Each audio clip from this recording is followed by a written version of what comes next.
Okay, guys, welcome. It is our last week of book club for The Way Out. And so it is, I guess, October 8th. I had to look down. October 8th. Thanks for joining, those of you who've been joining. And if you're here today or listening, this book has just been great for me to revisit and go over. So I had that benefit too of doing book club with you guys and like refreshing some of this language and the way they describe things and the stories. So, all right, we are going to go on and go ahead and start with chapter 9, which is the relapse. Well, I think it's relapse recovery. Anyway, I just wrote down the relapse part, and it made me think of when I was very first coaching. There was a pilot program I did, and I think it was just 8 sessions, and someone was making a lot of progress with their migraines. And then she had her menstrual cycle and she had a migraine and she was like gutted. And I wished that I had known how common this is, that this is just a setback, or that this is part of the recovery, part of the process, like we talked about with extinction bursts, relapse. I don't know that you have to get too technical of what's an extinction burst and what's a relapse, because it's basically part of what happens being a human, sometimes getting stressed, right? Sometimes, kind of getting complacent with some of the self-care type of things that we're doing. And so it's just kind of like our, if you think of on the freeway, those bumps on the side, I can't remember what they're called. But just thinking like, okay, it's not a huge deal when I get on the side of the road and, start to hear that sound and have that bump. It just tells me to correct, right? So what do they mean in The Way Out when they talk about the corrective experience? Is it bringing in the feeling of safety, or is there more to it? Yeah, I mean, the way they describe it, from my understanding, is like you could have a time when you get out of pain or your pain is less. And then you have these moments that are either extinction bursts or relapses or whatever. I like the word extinction burst better at that phrase, because relapse kind of has a sound to it, right? It has maybe some kind of other ideas with it. So, but corrective experiences would be like you try somatic tracking and it decreases your pain. So, or you went out for that run or that walk and you didn't have pain with it. The same thing could happen if you try somatic tracking, but if it doesn't decrease your pain, then it's called a setback. But either way, like it, either way, setbacks are part of the process too, if that makes sense. So I use the analogy of when I was a physical therapist, I did a lot of work with babies, helping them learn how to walk. And there were some parents and some babies that did not want to fall at all, right? The babies were really scared of falling. They were usually later walkers because, kind of seeing falling as a problem is not part of the walking process. Part of the walking process is falling down, getting back up, pushing back up. And if you think about it, that's what develops the baby's strength, right? Is having that experience of falling down, pushing back up. And I think toddlers fall like 100 or 200 times a day. So we don't want necessarily to have pain that frequently when we have a relapse. But again, the more that we just accept that this is part of the process and not resist it, we will move through it much faster. Okay, so yes, that helps, that explanation. But bringing the feeling of safety is like one of the most important things. In fact, they summarize it here in a few different ways. And I love how he just summarizes, like, basically the practice is self-compassion, 1, catch your fears, number 2, and send messages of safety. So that's not necessarily a corrective experience, but that's just like what PRT is in a nutshell. So practice self-compassion is a huge one. Practice self-compassion, catching your fears, sending messages of safety. And also on page 149, if you have the book, he talks about like kind of a summary of the activities that you do with PRT.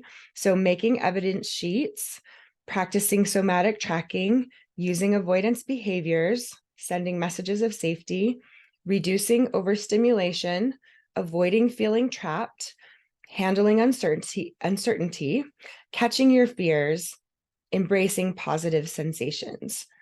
All of these things make your brain feel safe. It calms your high alert state and turns off neuroplastic pain.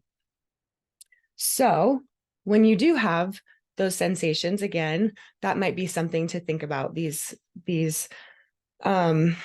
different approaches.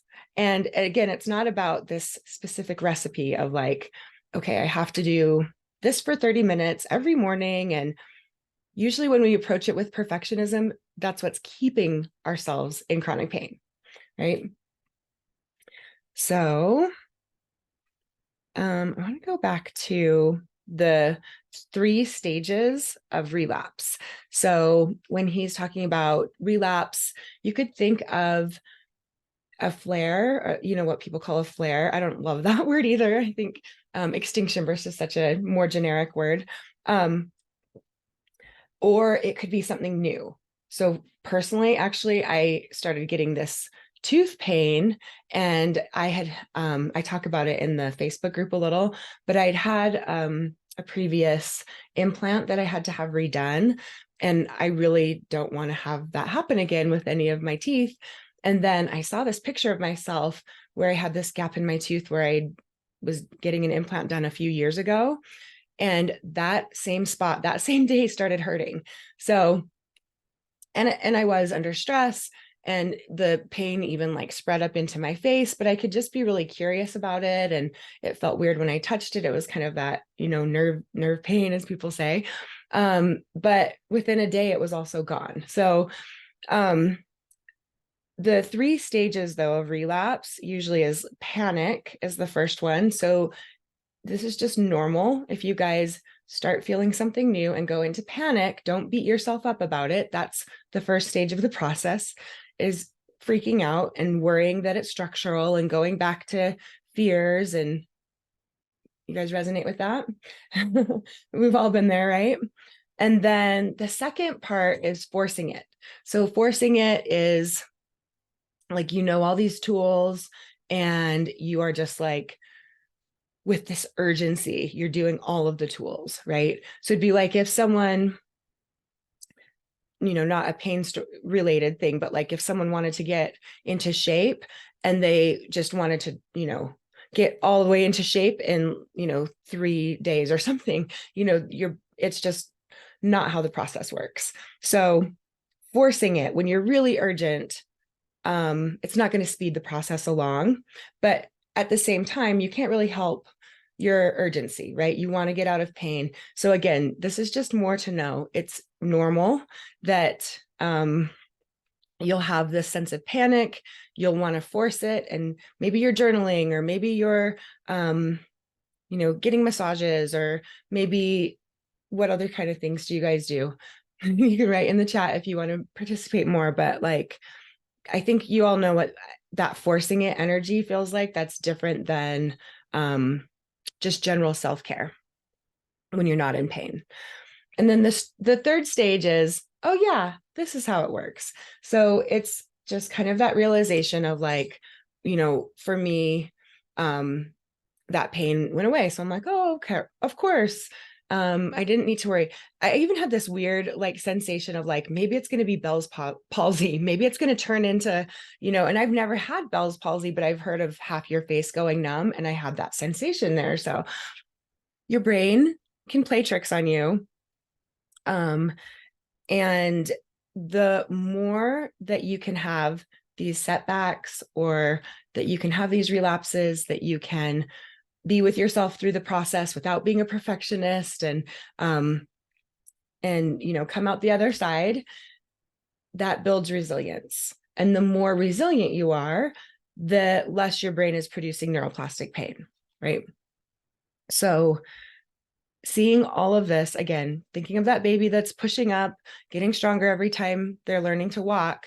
But sometimes what we do is we think when we have pain, we've done something wrong, maybe physically, but also, oh, I'm not meditating enough. And, I've just, right? Like, what kinds of things do you guys think? You can put anything in the chat when I ask these questions, but maybe you guys are just here listening. Okay, so let's see where we are.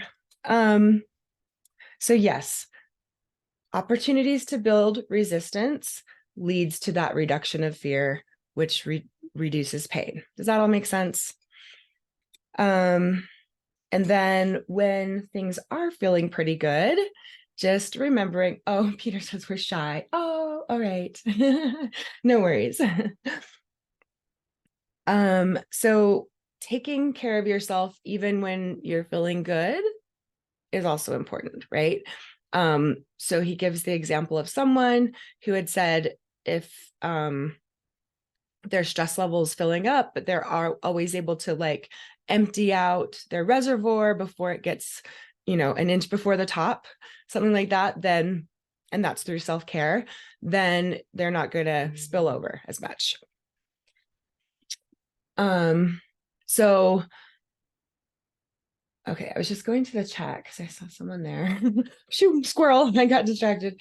Totally forgot what I was saying. Okay, so I'm going to go to the question because that's where my brain went. We are trying to figure out what caused the pain, any psychological triggers.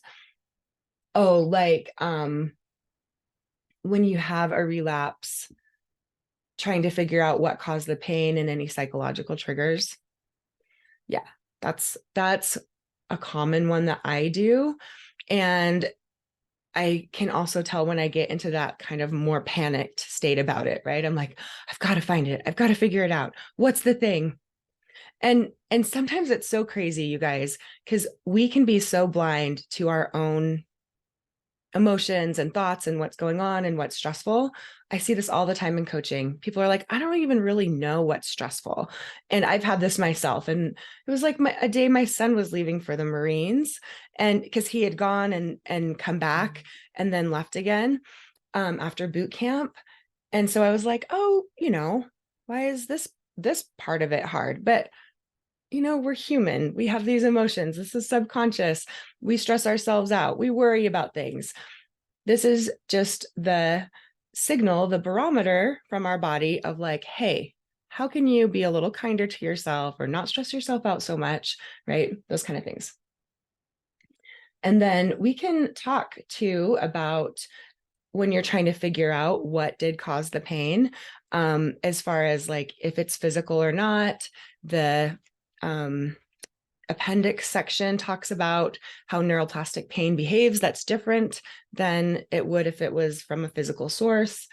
But I always think of, that part earlier in the book when Alan Gordon was in that car accident that was a very low speed, just 5 miles an hour, and had back pain from that, at that time. Called Dr. Schubiner like 2 a.m. Dr. Schubiner says, that's nothing. That's like not even enough to move the water molecules in your body. And Alan Gordon said, I don't even know exactly what he meant by that, but my pain went away in a few hours. So that's the thing when we do have a new pain or when we have a relapse. I've coached so many people. Oh, now I remember what I was saying before. Coached so many people that think that they've gotten injured because it will happen when they're doing Pilates or when they're walking, or it happens the next day, but they still tie it to what they did a day before or a week before. So just notice that if you're that type of person that is in this book club, you're probably the type of person that you're more likely to express things through your body. So the more you can just have a lighthearted, less intense reaction, even when it is something new, not jumping to worst case scenarios and Googling it. You might be surprised how much comes and goes Basically, there's this quote that's really cool that I was thinking I could read from Unlearn Your Pain, but basically what they say is it can cause all different symptoms in your body, right? Neuroplastic pain could be that nervy type of pain that I was feeling in my face. It didn't mean that a nerve was actually damaged. And when I, was just questioning it, realizing the stress I was under, doing things to do self-care and manage my own stress, it went away. Okay. Let's see where we are. Oh, but what I was going to say, clear back to what I was saying about the coaching. Sometimes you're kind of blind to what's going on. And many, many times we can be like, I don't think it's stress. I don't know. It's probably not stress. And then I coach them and they're like, yeah, I am like gonna have to be taking care of my mom after she has surgery, and I kind of hate my mom, and you know what I mean, like some big things. And they're like, oh, I didn't even think of that as a stressor. So that can happen. The other thing that can happen is predictive coding, right? Like you're like, oh, every time I do a really long hike, I hurt myself, and you've done well for a while, but you just go and do a long hike again, and that could be just predictive coding. It doesn't mean that you actually got injured. And then the other thing that's so interesting that can happen is when you're practicing this and you're starting to feel safe, your nervous system, just that extinction burst idea, can just throw out some stuff because it's not used to that safe feeling. So we have to build up our sense of relaxing, safety, calm, right? At first, it might seem boring or like we should be doing something. But just allowing ourselves to be in that rest and repair state more and more, we might start to get some little things from the nervous system, like danger. We don't want to just relax and let our guard down. Does that make sense? Okay. So keep taking care of yourself, be consistent. And consistent doesn't mean perfectionistic. Okay. But just kind of like try to get some different habits in place if there's some that are particularly stressful that you can eliminate, or others that you can add that add that rest and repair state to your life. Have manageable goals. Again, not thinking, okay, I'm gonna do all of these things for I'll get up an hour early and exercise, and I'll do that every day, and I'll journal and all these things. If it's not manageable, if it's overwhelming, that will stress the nervous system out. The brain will sense danger, and then you'll still get pain. Okay. So you can't like overdo it on your way to healing. You can't just like, be the extra achiever and get there faster. That is slower for you. You can't be perfectionistic about it. That keeps you, this is your body teaching you to rewire those patterns of perfectionism. Does that make sense? Oh, can I give examples of self-care? Oh yeah, I would love to.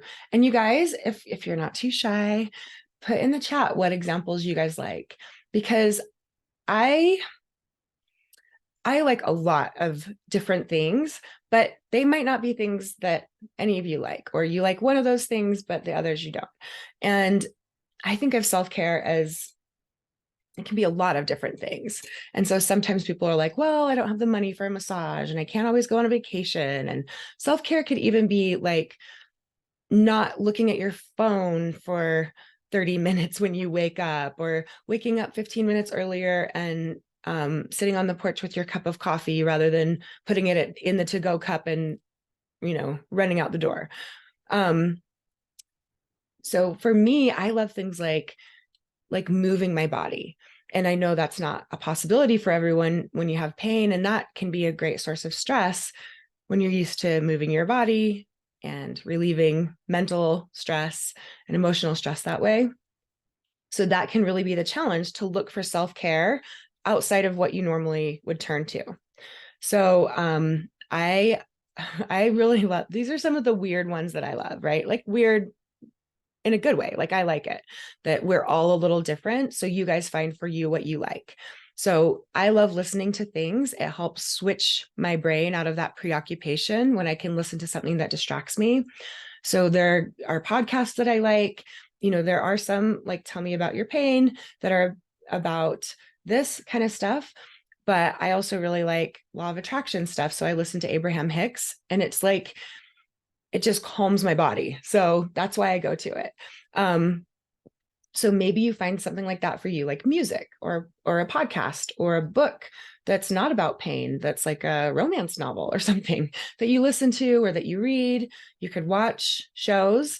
I'm actually like kind of proud of myself that I can watch TV shows now. I was like so restrictive about that and so judgmental. And when I did, I couldn't really relax because I was on my phone at the same time. And you know what I mean? Just like, and I don't watch shows all the time, but it sometimes is something that I can do to calm my nervous system that doesn't take a lot of energy and action, but it can still,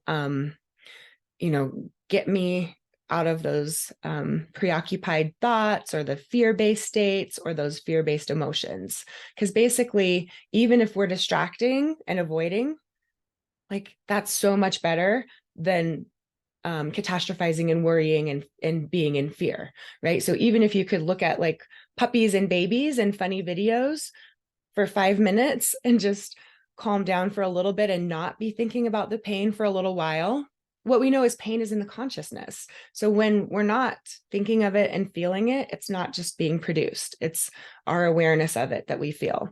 So does that make sense? Anything that you can do to avoid or distract or have fun in your life, have pleasure in your life, those kinds of things are great.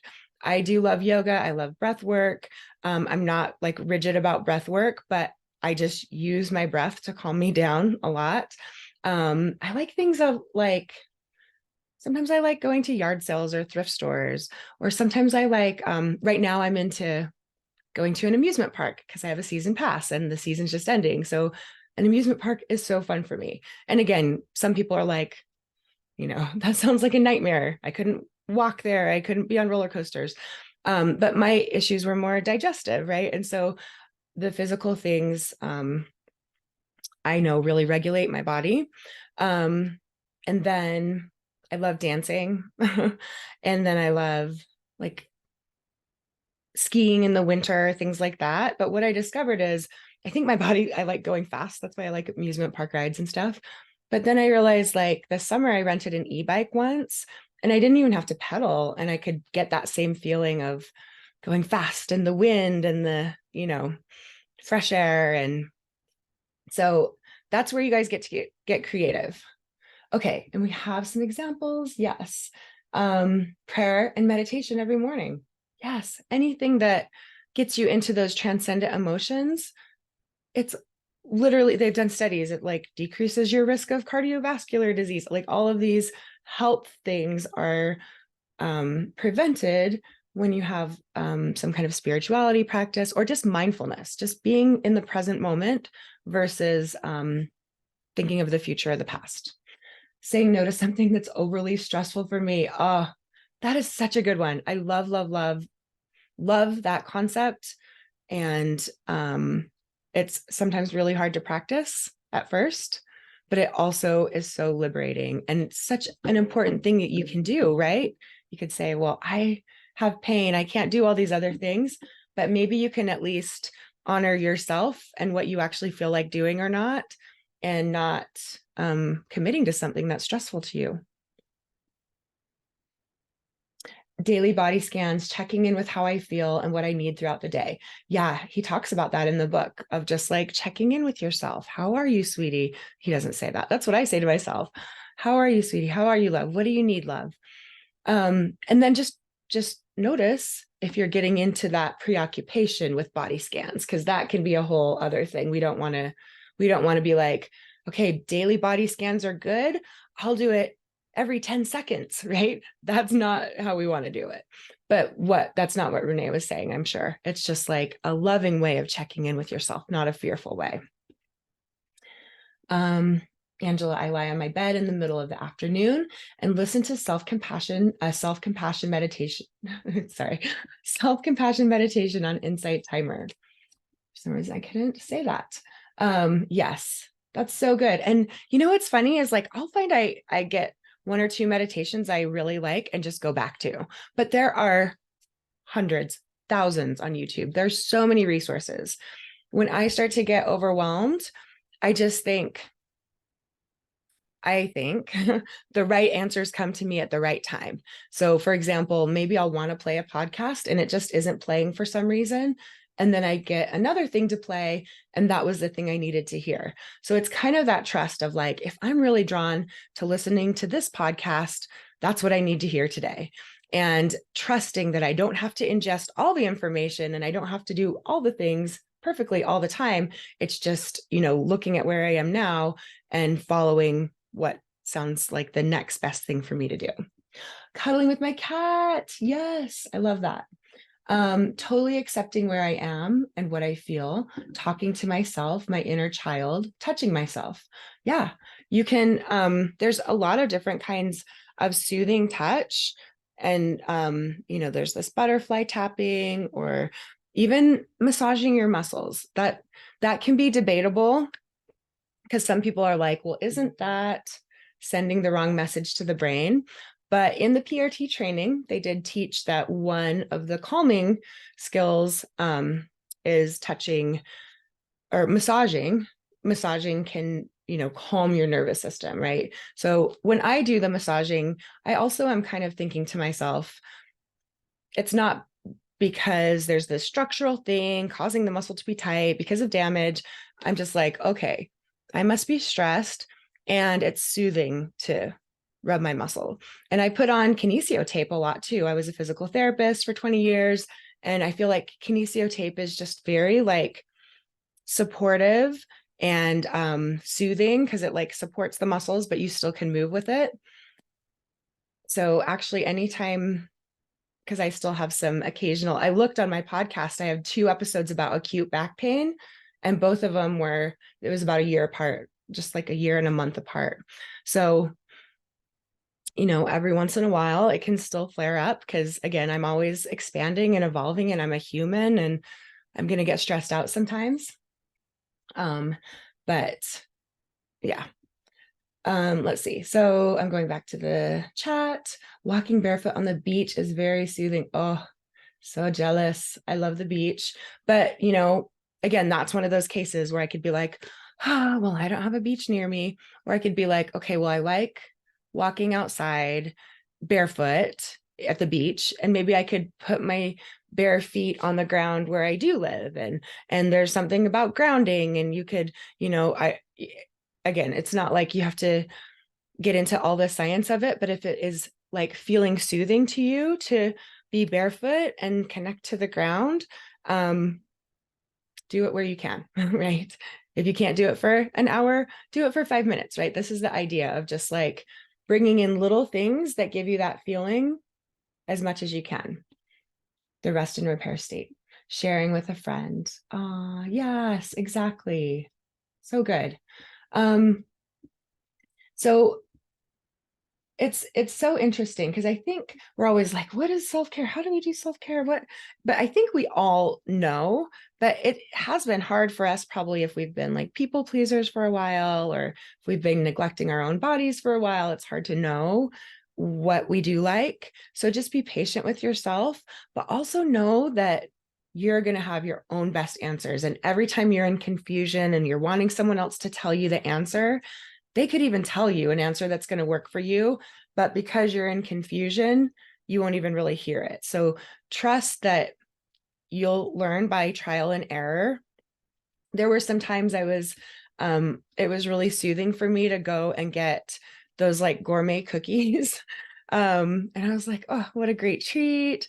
And then, after a while, I was just like, that didn't sound as appealing. I was getting a little more active and, watching the calories a little bit, because I was just like finding that I was doing that more than felt good in my body. Right. So it wasn't like bad that I did it, but I also calibrated to what felt best for me. And it was more like not getting a cookie every day, but starting to find some other things that I liked as well. And it was this kind of natural process. I wasn't like, oh, I've got to stop eating these cookies. I was actually like, wow, what if I did something really sweet for myself that I normally wouldn't do? And what sounds amazing right now? And it was a cookie, right? So it doesn't, but other people food might be triggering to them. So that would sound really hard. So I like the idea of, like I said, there's 100 different ways to do self-care. Some of them are upstream. It feels like you're putting your canoe in the water and paddling upstream. They're good things, right? They're still like shoulds, or these are, good things to do, but they take a lot of your like mental energy and physical energy. And other things are downstream. Like for me, dancing is downstream because I just love it. And people are like, oh, I should get committed to dancing and really get better. Where I'm like, I wake up that day and I'm like, yay, it's the day to go dancing, right? So something that's downstream, I promise you, will get you there faster. It seems so weird in our society. We're like, we got to work hard, right? We just think that, but I promise you, downstream for self-care, because our nervous system is already like overextended, right? So we want to do these gentle things to get more regulated, and then we can start, then we'll actually be able to make those changes that we want to in our lives. Does that make sense? Okay. Hugging trees. Oh, I love that. And then literally stopping and smelling the roses. Yeah. Seriously, like if you've been around children, I remember just like walking with one of my nieces or something, and she was probably 2, and we smelled every rose and we picked up every little rock and stick. And I think it took us like 20 minutes to go down the block, but it was also just such an exercise of being present and seeing all that is in the world that normally I would just walk by, right? Okay, I love that, you guys. Does that help with your question? Maybe keep a list, start noticing what Deb Dana calls glimmers. I like that idea. It's the opposite of a trigger. So a trigger triggers your nervous system. We all know what that is. But a glimmer is like when you're in the rest and repair state. So notice that. And I've noticed it watching a dog with its head out the window, or when I walk over and my dog wags his tail, right? Like I get this warm, fuzzy feeling. So notice those glimmers and, seek those out more and more. And then don't beat yourself up about self-care. Okay. Oh, and then I loved, he said, don't beat yourself up if you're like 90% better, but not 100% better, right? Because a lot of times we get into this, pain means I'm doing something wrong, because we know all these tools. But really just seeing it as that 100% better is perfectionistic, and that's keeping us dysregulated and having more pain. Okay. So there's the chapter, actually, there's one little summary thing I wanted to read. The very end of the book, it's page 154, he says, the fundamentals of pain reprocessing therapy are universal. Fear is the fuel for pain. Safety is the key to breaking the pain-fear cycle, but the specifics vary. Does that make sense? It's just so simple. Just pain is coming from this pain-fear cycle, and fear is fueling it. But the specifics vary. I trust you to figure out what resonates with you and heal yourself.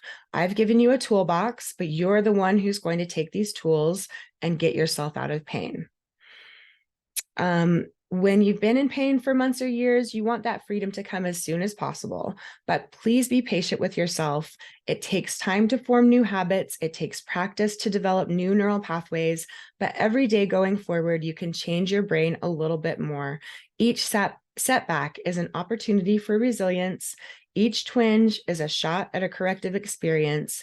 Each fear is a chance for a message of safety. Okay, I just love that summary. And then we get to the chapter that kind of makes me mad, the state of healthcare and the opioid crisis. Oh, that's like a hard one for me to read, just to hear about. I mean, I've seen it in physical therapy, people coming for years, never getting better, getting worse, living like that's just a lot to they talk about this guy that starts with a twinge in his back and goes to a couple years of physical therapy and then ends up getting surgeries and still has pain and then does more physical therapy and right. And it's just like costing thousands and thousands of dollars and not fixing his pain. And, that quality of life, you guys know. So it's hard to watch the system just, treating everything like it's physical. It makes sense that we do. He says that physicians, even, the physicians we go to, many of them don't know about PRT. They don't know about neuroplastic pain. They are starting to teach physical therapists about central sensitization now in physical therapy schools. But what he says from medical schools, at least when this was written, is like in their whole 4 to 6 years, they get like 11 hours of training on pain management, right? And most of pain management, as you know, is taking pills, right? Opioids. So it's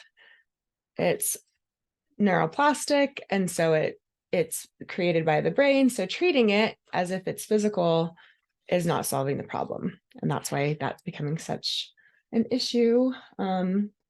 But yeah, I don't think we need to talk about that too much more. There's no comments on that, right? But yeah, hopefully if anyone is like feeling like they're struggling with that, hopefully again, having compassion for yourself, seeing that maybe you've had surgeries and they haven't worked and you're like, oh, why now I know about this, why did I have this surgery? Or you have pain pills that you're taking and you can't imagine your life without it. And so wherever you are, trying to be as compassionate as you can and just seeing how it's not like it's your doctor's fault or anyone's fault. That's just kind of how the system is. And at least you are finding out about this now. And I can tell you, like, I've actually coached a lot of physicians and they're starting to teach this to their patients. So things are changing, but we're just on the cutting edge of it. We're at the very forefront of it. Okay. Tanya, you have raised your hand. Yeah. Hi. Hi. I'm having a terrible setback, and I'm just trying to work out what causes this pain. But I feel like I have to better control my emotions and my thoughts because there was nothing going on in my life, but maybe there was some negative thinking, maybe there was some negative emotions, but they were just a slight background. Mm-hmm. And it feels like I have this pressure that I can't have any negative thoughts, any negative emotions. Like I have to be 100% happy and calm. Otherwise, my pain will be worse or will come back again. So can you help with that part? I know what you're talking about. Yeah. The idea that if you have pain, it means that you've done something wrong. Kind of summarizing it like, okay, I'm not doing things right. I'm either not thinking right or I'm not doing all the steps right. Or I'm not managing my emotions enough. And then I have pain. But it isn't always like that, right? The neuroplastic pain is just based on our fear. So we could even have a little twinge and then just have a lot of fear about it and catastrophize it and make it into a big pain.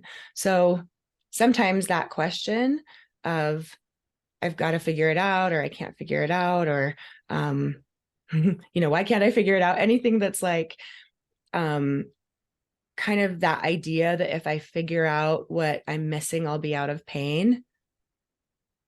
That can keep us in pain because it's a fearful thought. Does that make sense? Yeah. Kind of perfectionistic thought.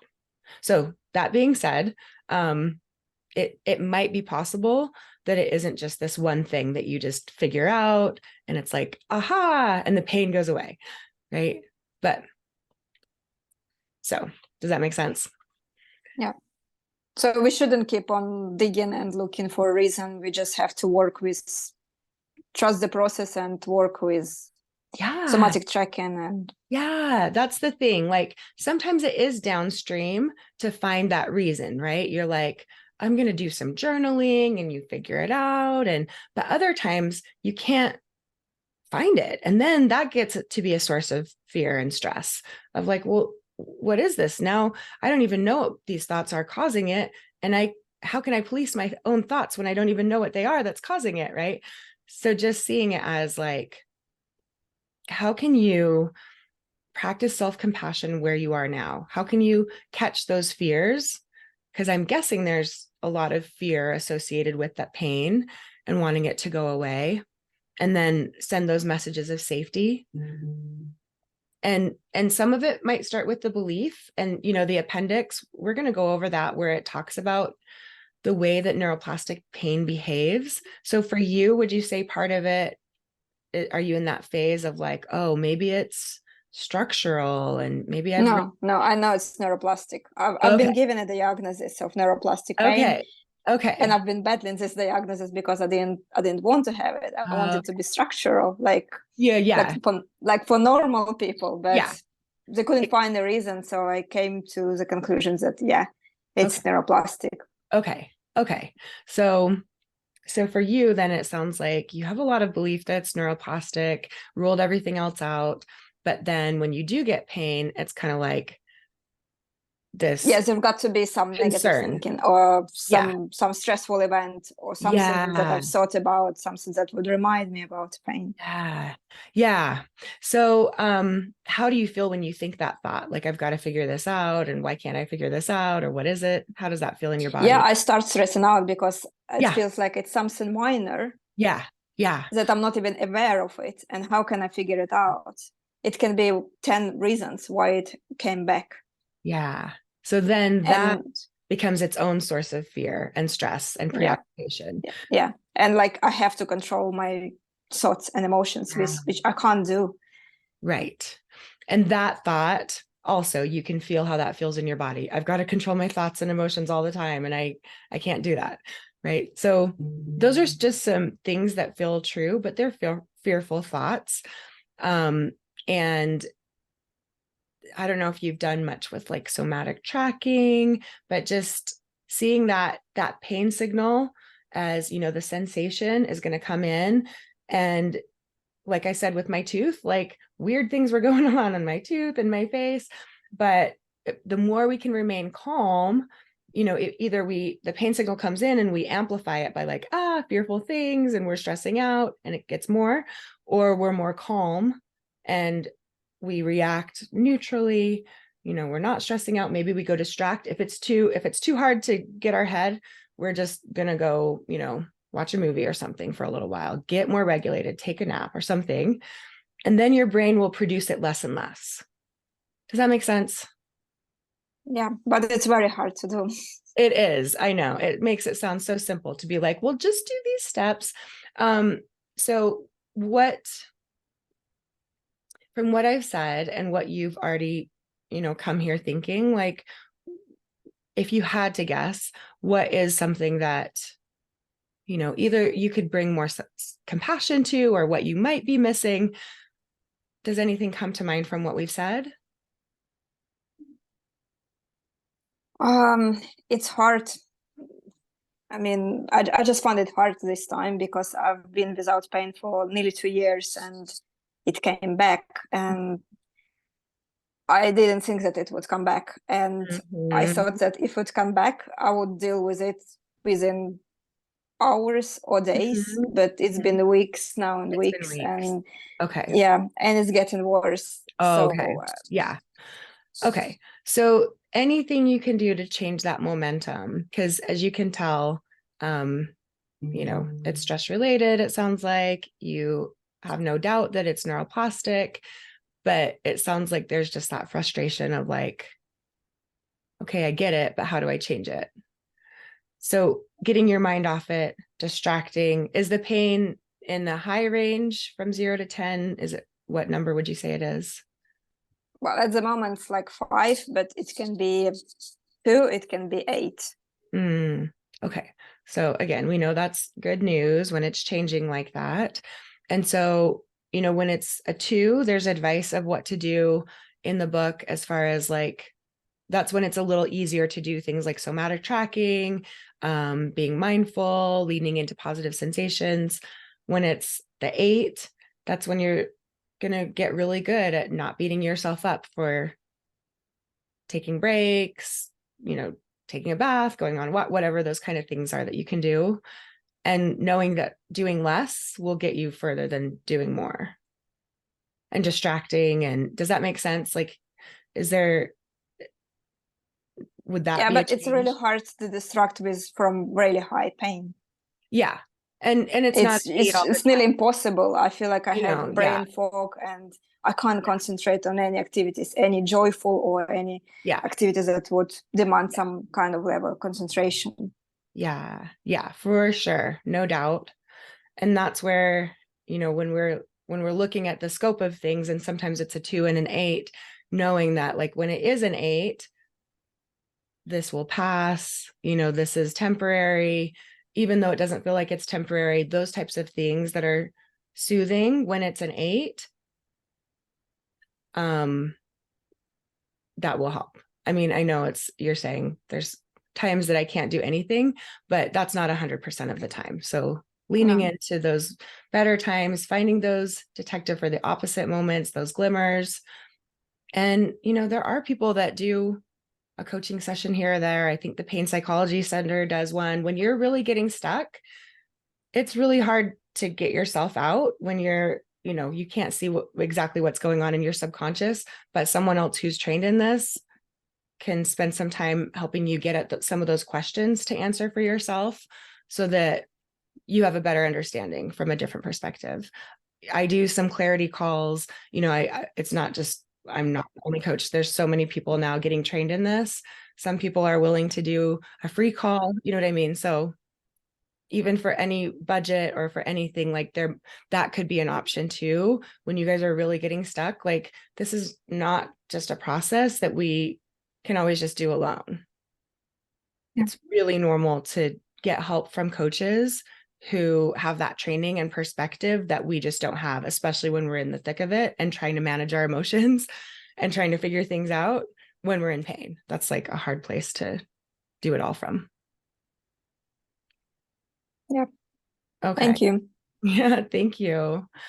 Okay. I do want to get to, okay, I think for the self-care part, there was accept your negative thinking, hug the part in yourself that thinks negative, talk to it instead of resisting it.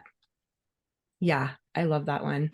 I've gotten to really like enjoy those moments when I have some anger and I let myself just have some anger and just like say some bad words in my head and not guilt myself or shame myself about it. I'm like, oh, I just have these negative things sometimes and it's like not bad. You just let it flow through you and it doesn't mean anything about you that you have those negative thoughts or negative emotions. Okay. So you guys, this is so, so good. This part at the end, the appendix.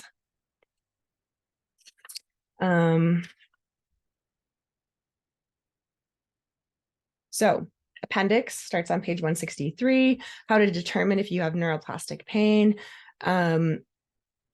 I'm kind of curious, just ask yourself maybe like on a scale of 0 to 10, or if it was 100%, if 100% is yes, I 100% believe, like Tanya was saying, I 100% believe it's neuroplastic versus where you are on that percentage. Because belief can really, really help. When you do not believe that pain means injury or that pain means something bad or that you're doing something wrong, it's just some signals that got crossed, right? It's just a misinterpretation of information. Then your brain will produce it less and less. So determining if you have neuroplastic pain, one great reason or one great clue that it's neuroplastic is that it originated during a time of stress. So like I was saying with my tooth, I looked at that picture where I had that tooth that was getting the implant, and it was during a time of stress. And that day started getting tooth pain in that exact spot. Don't use these as like the opposite. So if you're like, if it didn't occur during or with this example, pain originated during time of stress, and you're like, but I wasn't stressed, so it means it's not neuroplastic, right? Don't take the opposite of it. Just take what he's saying here. If it did originate during a time of stress, that's even more chance that it's neuroplastic. Plus just the fact that 80 to 90+% of chronic pain is neuroplastic. So good odds for that. So then pain that originated without an injury. Some people, they're like, I just woke up like that. And so they might blame their pillow, or I rolled over in bed like that or something. But if you just don't even remember doing anything and the pain started, that's a good sign it's neuroplastic. It's not to mean that if you are doing something and you get pain, that it's not neuroplastic, right? So don't conflate and don't use the opposite against you. Just know that if it's really a good sign, and I say good sign in this way, I'm like, it's really good, but it's a good sign that it's neuroplastic if it started and there was no injury you can think of. That's injuries wouldn't behave like that, right? So we want to just rule out if it's structural. And if it's structural, that doesn't just happen with, like Dr. Schubiner says, just like laying in bed, you don't injure yourself, right? Bending over to pick up a pen, we don't just injure ourselves.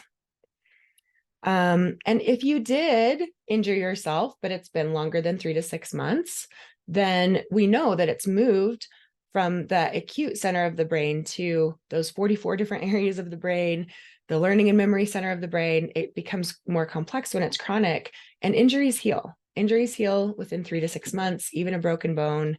So even if you're like, well, I hear this all the time. People are like, well, my pain is from something structural because 20 years ago, I went off a diving board or I fell when I was snowboarding, right? That has healed. We just go with the idea that after 6 months, it does not need to keep producing chronic pain. And even remember, like when Alan Gordon thought that he had been in that car accident causing his pain, he had pain. And then when he believed that that wasn't enough to cause him pain, then his pain went away. So if your symptoms are inconsistent, so if you're like, sometimes it's a 2 and sometimes it's an 8, that's a good sign that it's neuroplastic. A large number of symptoms. So people that have, if you have anxiety and you have IBS and you have neck pain and you've had a history of knee pain, and right, that's a good sign here that the single underlying cause is the neuroplastic pain. When symptoms spread or move, that definitely is like, if you're like, one day my knee hurts and then the next day my back hurts and then my right hip, that's neuroplastic. Symptoms triggered by stress. Yes. We've been talking about that. Yeah. Oh, okay. So, and then Tanya, I want people to participate if they can in the chat too. I'm just going to keep going through these, but Tanya says how to cope with the frustration. That can be hard. I think, of course, I'm a coach. I think coaching, doing some somatic work is really good. If it's hard to do the somatic work on your own, that's when having a coach or a friend who knows this stuff could help. But, sometimes it could be like co-regulating with someone. Sometimes it could be any of those things for self-care could help with frustration. But, for me, things that help a lot are like taking a nap. You know what I mean? I always find that I'm like, when I'm super tired, I get really frustrated too. And then I take a nap or sleep at night, and then the world looks a little better. Just knowing that frustration is going to be temporary can help.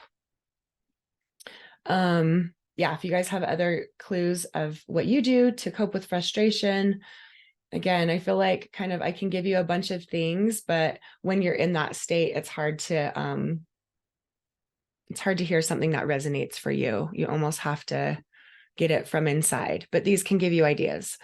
Oh, Angela asked, did I already do a book club with Unlearn Your Pain? Yeah, I think it was a couple years ago, and I think we got like halfway through it, and I have to say I went into freeze with some personal stuff that was going on in my life, and that book got really intense with there's a lot of writing exercises and stuff. So I'm pretty sure we got through most of it, and then I had some traveling and, like I said, some other stuff, and so it's not complete. There's like probably 3/4 of a book club of Unlearn Your Pain, which is, most of it. And all the like research and stuff is at the beginning. And the last part is mainly those journaling exercises that you can do on your own. And yeah, you'd love to continue the book club. So yeah, if you guys are ever like looking for other stuff to watch, my YouTube channel would have all the like vintage stuff too that I've done of other book clubs, other workshops, other, free stuff that I do. I just post it all on YouTube. You can follow me there. Definitely. Are you guys mainly in Unlearn Your Pain? Basically, in the Tell Me About Your Pain Facebook group, I'll announce there about book club. I'm going to decide if I want to still do Sundays or if I want the weekend off. But I'd be down for doing Unlearn Your Pain. And yeah, I think it's really good. It helps me, like I said, remember all these things. I had so many good ideas when I was studying for this. We didn't get through all of the appendix, but that can be so helpful. Also, the fit criteria, if you look with Dr. Schubiner's stuff, he calls it the fit criteria. It's just like a tiny bit more in detail than what Alan Gordon has here. But again, it's the same. They're cut from the same cloth. It's the same stuff they'll be teaching. And then I did want to say, if anyone is listening that has specifically back or neck chronic pain, I'm running a little group that is starting this next week, and it's like a 6-month group. It's a really great low price for the group coaching every week, plus some one-on-one calls. So anyway, if you are interested in continuing that more with me, just email me or get on, message me or something. Because it is I've never done a group that's just focused on a certain area of the body, because why? We don't need to. We treat it all the same. But I did think for this group, it would be cool to have a group of people that have that commonality. And there's so much research on backs and necks that it's probably the most studied area, right? So sorry for the other people. I know that stinks, but I do other groups and I have a membership, all these other things too. So this one group, just for this little experiment and trial, is going to be focused because I think there's something to the community of having, that similarity. So anyway, you guys, thanks for joining. Thanks for participating and asking your questions or sending your hearts. I love that, you guys. Have a great rest of your day and your weekend, and just get on my mailing list or keep following the Tell Me About Your Pain Facebook group, and you'll find my announcements. I'm not a huge planner, but when I do things, I just do them and I let you know. All right. Thanks, you guys.